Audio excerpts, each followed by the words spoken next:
Welcome one and all. I am Average Zen, your host of Average Zen. An Average Kid presents. Yes, we are coming at you once again with our weekly series, Explain It Like I Am 7 Magic the Gathering Arena Tutorials, where we're going over the basics of how to play this wonderful game on Magic the Gathering Arena. Yeah, it's in the name.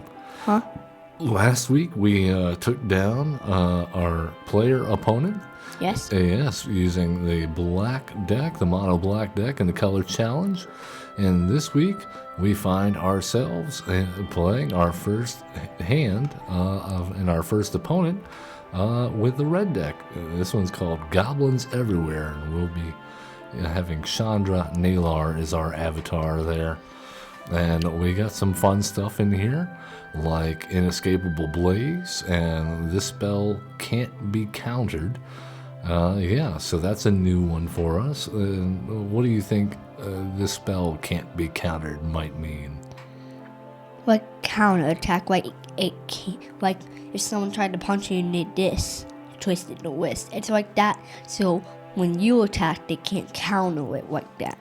Okay, yeah, that's very close. Yeah, so what we're doing here is saying that one thing that we didn't get to see in our blue deck when we played our blue deck is that blue is famous for having something called counter spells.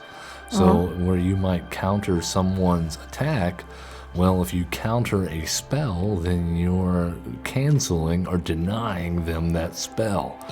So that's important for this card because it is 6 mana, and you don't want to spend 6 mana and just have someone say, nope, you can't do that, because that's a lot of mana. But if we do cast this spell, it says Inescapable Blaze deals 6 damage to any target. So that means anyone, anything on the battlefield, all right, including our opponent. Yeah, that's cool. So that's what we call direct damage, or to the face. Can you say to the face? To the face. There you go. We also have fun stuff like dragons. It's got a 4/4 flying haste. What does haste mean? We've seen this before on the battlefield. Yeah, we have. We faced up against this. So what does haste mean? Do you remember? It means that it doesn't have summoning sickness. That's right. It can attack or tap the turn that it comes into play. This is a new one, though. Okay? This is the Siege Dragon. This is cost 7 mana. But it's a 5/5. It is a 5/5 flyer. It says when this creature enters the battlefield, so when we play it, destroy all walls your opponents control. This is good because blue has the creature wall. That's so right. We can destroy it. That's right. They do have a wall. Now, just because something has Defender, though, you know, the little castle symbol that comes up on the card just because it has Defender doesn't mean it's a wall.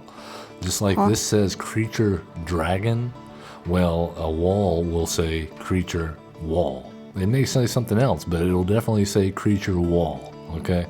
Now, the second part, whenever this creature attacks, if defending player controls no walls, so if they don't have any walls, it deals 2 damage to each creature without flying that player controls. But that would be hard because blue has Blue does have a lot of flying. That is true. That'll be good with the other decks. Maybe, yeah. Even the black deck has a flyer or two. All right, let's talk about the Ogre Battle Driver. Okay.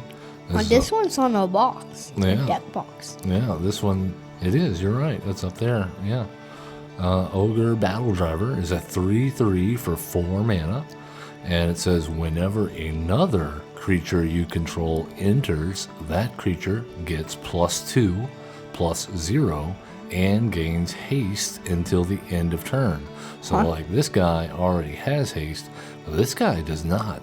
So we could make him have haste and flying. And +2/+0, so he could swing in. And he would be a 7/5. Yes. And then if the opponent had no walls, that would be 7/5 out of nowhere, flying, and 2 damage to all their creatures that don't have flying. So that's pretty good. That I don't know if that's 7 mana good, but it's pretty good. Goblin Trashmaster says other goblins you control get +1/+1. That effect You're going to see a lot of that. Not just other goblins, but it's going to see other, and it'll name a creature type. And that's called a Lord effect. And that's named after the Lord of Atlantis, I believe. And that's because... Aquaman. Well, that is Aquaman in the DC Comics, yes. It's also Namor in the Marvel Universe, yes. But the Goblin Trashmaster is going to give all of our other goblins +1/+1, and he has another ability. So that's a static ability. That's always on. But the other ability underneath, do you remember what we call it when you have cost, parentheses, effect? Yes. What is that called? It's the price to activate the ability. You said it. It's an activated ability. That's right. It tells you the cost to activate the ability and then what it does. So this says we can sacrifice a goblin. And notice it does not say sacrifice another goblin. This Goblin Trashmaster is a goblin. So we could sacrifice this goblin or any other goblin. And it says destroy target artifact. Have we seen an artifact before? I've seen it on your live stream, but never on this show. Yeah. Well, you would know if it was an artifact because instead of creature, it would say artifact. So that's something to think about. Like it's like a magic device, like a mechanical device, like maybe some kind of robot or something. And I see one we've seen before at the very bottom left. And this one is the Goblin Gang Leader, and this we know about creature tokens. So this is a creature that makes 2 1/1 red goblin creatures tokens. So we could take those cheap 1/1 goblins and maybe sacrifice them, except to this guy to destroy an artifact. But we have to consider those 1/1s, if this guy's out, they're actually 2/2s because he gives other goblins +1/+1. Notably, it says other goblins, so he doesn't get +1/+1 because that's... Or else it would say all. Yeah, that's right, or just goblins. All right, we got Burn Bright, and this is an instant combat trick, kind of like our tactical advantage, except this one just gives stuff more power. But notice, it doesn't say target creature; it says creatures you control. So you. Yeah, so that means all of our creatures would get +2/+0. So what if we swung in with a bunch of goblins and our opponent didn't block because they didn't think it was going to be much damage? And then we played that. And they might be dead out of nowhere. Imagine we just had 10, give each of them 4. I think that's over 20 damage. Yeah, now we've talked about this card before when we played against it. This time we get to play it. This is the Goblin Gathering. And you remember that compound fracture spell we had in the black deck where it would get more powerful the more of them we had in the graveyard? Not more powerful. The amounts that you had in graveyard would be the negative number. Well, so the spell became more powerful because it dealt with bigger and bigger creatures. Well, this one is kind of the same. That when we cast it the first time, we get 2 goblin tokens because it says create a number of 1/1 red goblin creature tokens equal to 2 plus the number of cards named Goblin Gathering in your graveyard. Well, you might think that because we played this card, it would be in the graveyard when that happens, but it's actually on the stack. That's right. It's on the stack waiting to be countered by a blue mage or have something else go on. So when this spell is cast, it doesn't see itself in the graveyard. It sees itself on the stack. And so we'll get 2 goblins for the first one, and then it'll go to the graveyard if everything is going according normally. But if we cast another one, then we would get 3. And if we had 2 in the graveyard and we cast another one, our third one, we'd get 4. So that's something to think about because that would be, if we cast all of them and we had 4 in the graveyard, we'd have 5 1/1 red goblins. And if we had this guy out, that would be 10 power worth of creatures. And that's pretty good. That's half of their health. That's right. That's half their health. And I just noticed in the picture they're roasting a mouse. No, not that Oh, one. the Goblin Gather? Oh, Oh, no. they are roasting a mouse. Maybe that's a rat. I don't know. All right, so this is the first one that's not a dragon or a goblin or an ogre. This is an elemental, and this is a famous creature type in Magic because elementals, they're like forces of nature. They represent the fundamental forces, and this one is the Molten Ravager, so it's kind of like fire. It represents a fire elemental. There's little volcanoes on it. Yeah. So for 3 mana, it has no power but 4 toughness. But look what its It's ability. like the wall. Look what its ability is, though. This creature gets +0, +1, +0 until end of turn. Yeah. So cost to activate, and then ability. And notice there's no tap symbol there. Okay. So as long as we have red mana available, we can use that as many times as we want. So we could swing in with it. And if we had 10 red mana, then we could put 10 red mana into that, and it would become a 10-4. Yeah, 10-4, good buddy. All right, here's a fun one. Here's a reason you might want to do that. This will give us a reason to do attack with this before, and then in combat make it bigger because of the next card, Raid Bombardment. That's an enchantment. You remember what enchantments do? Yes. Like an enchanting book in Minecraft. They give this tool or armor piece ability, like with a sword, knock back. Yeah. So you remember the auras that we have, right? Like you remember your favorite one, the water knot? Well, you know how that would go on a creature? Well, that was an enchantment type aura. This is just an enchantment, so when we play this, it does stay on the battlefield like an aura, but it doesn't get attached to anything. It just sits there in its own special spot. And so this will continually have this ability. Whenever a creature you control with power 2 or less attacks, this enchantment deals 1 damage to that player or planeswalker that creature is attacking. So that's good. Yeah, so if we had this guy at 0 or 1 or 2 power while this was out, then it would deal 1 extra damage. And then after it dealt that damage, if we had more red mana, then we could make it even bigger and it wouldn't matter because this already happened. All right, and then the other creatures are pretty simple. We have a 2/1 with haste with Nest Robber. We have a Goblin Tunneler, and this is another thing. It's like we talked about buffing up and making our creatures bigger, but not doing it until after something has happened. Well, we could do it with this guy too. Like this is a 0/4, but he can get bigger. Well, what if we use this ability? Now, what do you think that arrow means? That right arrow on this? Tap. That's right. So the cost of using this ability It's getting tapped. is yes, you have to tap this creature. So if we tap this creature, then another target creature with power 2 or less can't be blocked this turn. So what if we use that ability and we put this guy down on turn 2, and then on turn 3 we were able to play this, Molten Ravager. and then on turn 4, what if we didn't? We could tap this guy because his power is 2 or less, right? Yeah, so we could make him unblockable, and then we could attack with him, and they wouldn't be able to block. And then before he dealt damage, we could activate his ability a bunch of times and make him real big.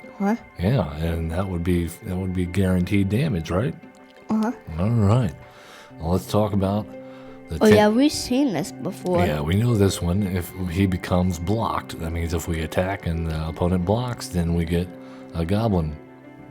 The Storm Strike. This is another Sky one first strike. Yeah, and it's got +1/+0. It's another combat trick, and this is Shock. We've seen that before. 2 damage to any target, even yourself if you wanted to. All right. Really your fault. And then we have 25 lands. So I think we are all set to go. So why don't we take on our blue deck, our old favorite? Maracas. Yep, Maracas. It's all you from here on out, buddy. I'll be here to coach you. If you need assistance, But let's see what you got. We're up against Jace Balerin.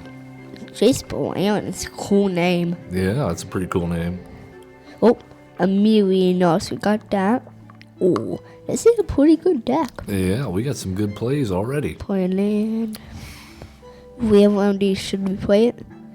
I feel like so. I think having a goblin ready to attack next turn would be a good idea, yeah. You're closer hitting me in the head. Oh, no, it's just a trick of the camera. Oh, they have a blocker, though. They have a blocker. And I know, but you know what? That doesn't mean anything. Yeah. I mean, it'll definitely kill our guy if you attack. But, I don't know. Maybe we just hold off.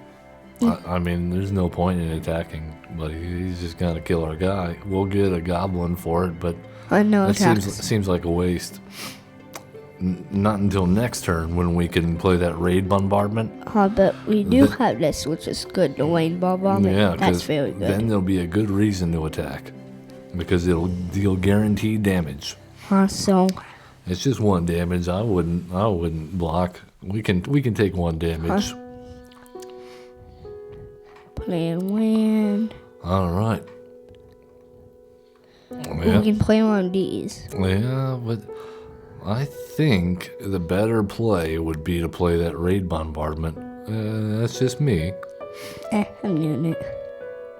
All right. And now, no matter what, if we attack, we'll deal damage. And if they block, we get another goblin anyway. So full send it. Yep, do it. Oh, and see, we get 2 damage in because we attacked with 2 creatures with power 2 or less. Boom, boom, to the face. And then we got another goblin. All right, see, we're winning. Well, they got another one. They got 3 of them. Well, no point in blocking. We can't kill anything. At least we're even now. Ooh, Oh, good card.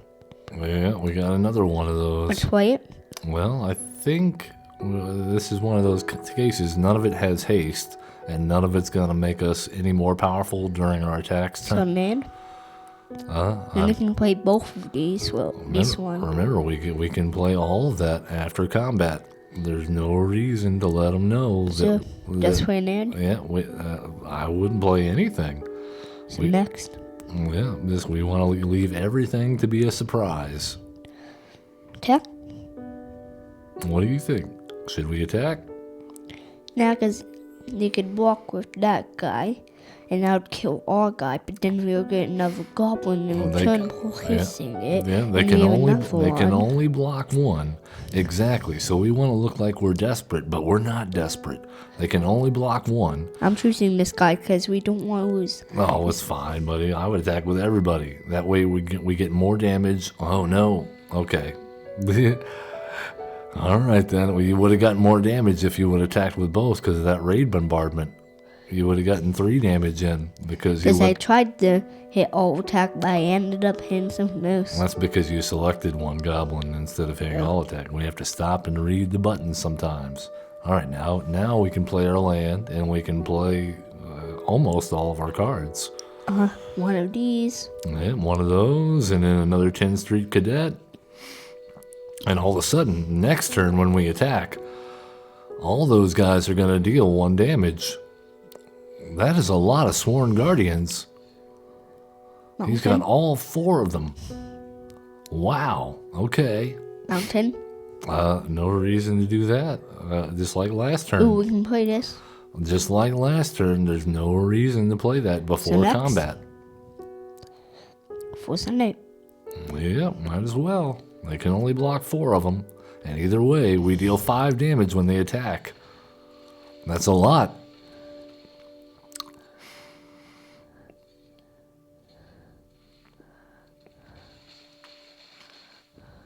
All right, now we can play the rest of the cards. Mountain.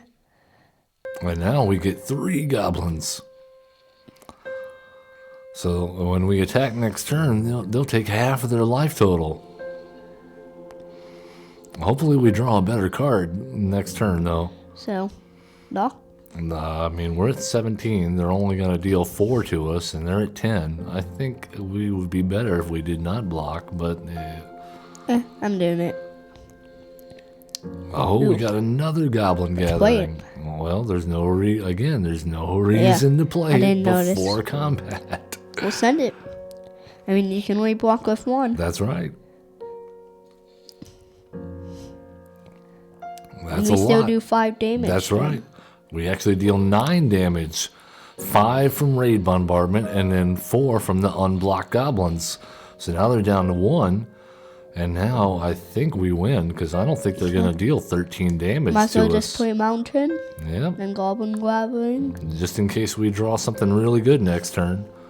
Now we have 8 goblins. They're dead. Oh, yeah. They have to wipe the board here. Well, still dead. Yep. And it doesn't even matter what we drew, because they are dead on board. Might as well. We'll send it. Well, let's do it. And then the first one will kill him. Boom. Good game. Do you think we can do a second one? Do you want to play another one? Yeah, it's only been 21 minutes and almost 20 seconds. I tell you what, we'll do a double feature next episode. This one ran a little bit longer because we had to explain all the cards in the deck. Huh? As long as you remember them next week, then we can do a double feature. You gonna try to remember what all these cards do so we can make a quick intro next time? Yeah. All right. Should we do another one either way? No, I said we'll do a double feature next week. Okay. We got to give them a taste. Give them a taste, and then the first taste is always free. Then the second taste, man, it's that spicy. Okay. All right. Well, I hope you guys have enjoyed this introduction into the Color Red Challenge. We will catch you next week, possibly with a double feature.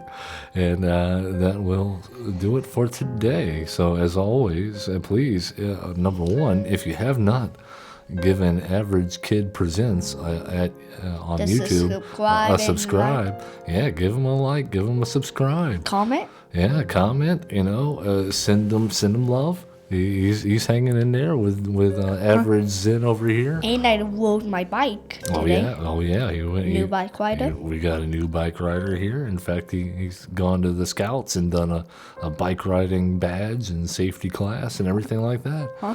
Yeah. Tiger Scout. Tiger. Rawr, rawr. All right. Well, as always, love one another. Be cool. Don't be a jerk. And have fun playing MtG. Magic the Gathering. We'll see you next time. Bye.